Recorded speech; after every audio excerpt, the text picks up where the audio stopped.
bonjour et bienvenue. Alors, grosse nouvelle ce week-end sur la scène africaine.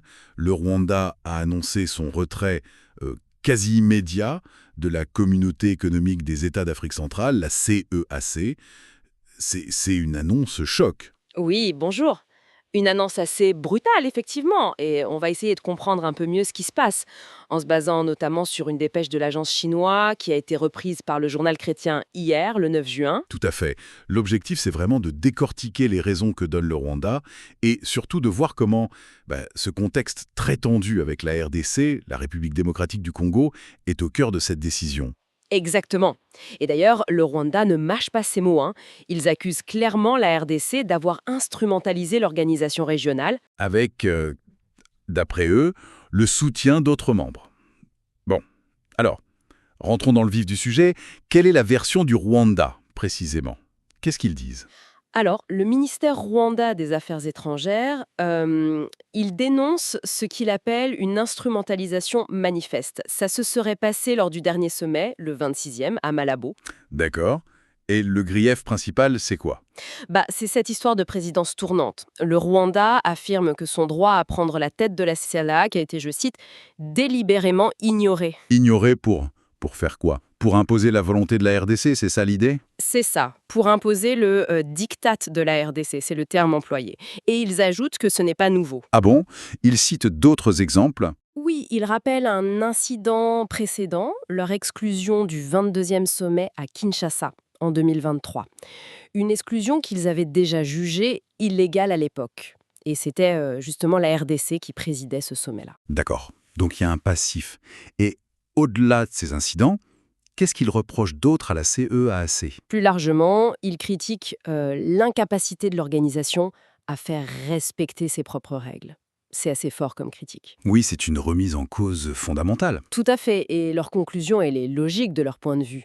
Pourquoi rester membre d'une organisation qui, selon eux, va à l'encontre de ses propres principes fondateurs? Donc, ils partent. Logique implacable vue de Kigali, mais j'imagine que Kinshasa a une lecture différente des événements. Quelle est leur réaction d'après la dépêche? Bah oui, forcément. La présidence congolaise a communiqué assez vite dès dimanche matin. Et leur version est, à l'opposé. C'est-à-dire? Ils affirment que lors de ce même sommet de Malabo, les dirigeants de la CEAC auraient justement confirmé que la RDC subit bien une agression du Rwanda dans l'est du pays. Ah oui, donc on passe d'une accusation d'instrumentalisation à une confirmation d'agression.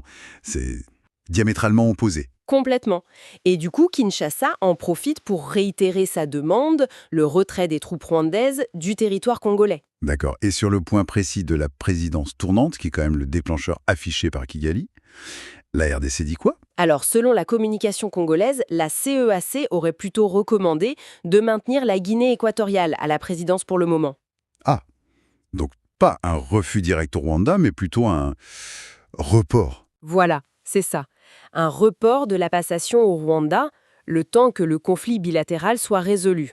En quelque sorte, on met la question de la présidence en pause. À cause des tensions. Ce qui, indirectement, lie quand même la question de la présidence au conflit RDC-Rwanda.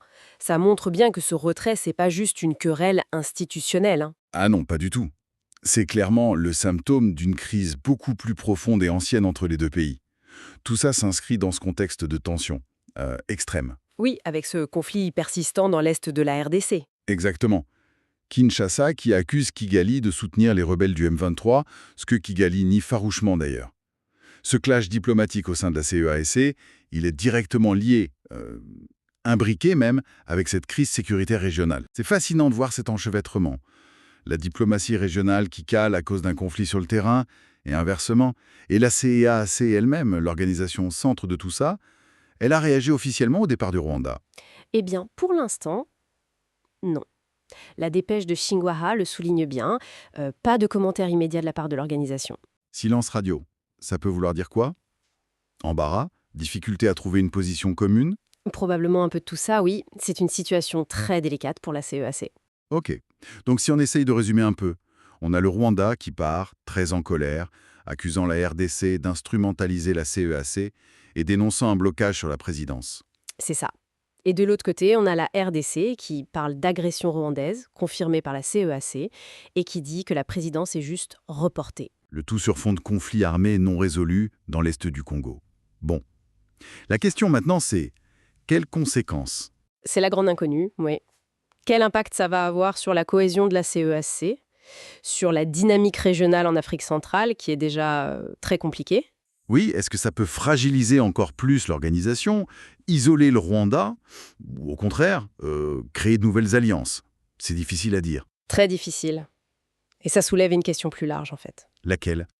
Comment ces organisations régionales, comme la CEAC, peuvent-elles fonctionner, rester efficaces, quand il y a des tensions aussi profondes, aussi fondamentales entre des États membres clés? C'est vrai. Comment on gère ça? L'équilibre entre la diplomatie à plusieurs, le multilatéralisme, et puis les conflits ou les intérêts souverains de chaque pays. Exactement. C'est un défi constant pour la diplomatie régionale, pas seulement en Afrique d'ailleurs. Et ce cas précis, il nous le rappelle de manière assez brutale. Ça donne à réfléchir au-delà de l'actualité immédiate.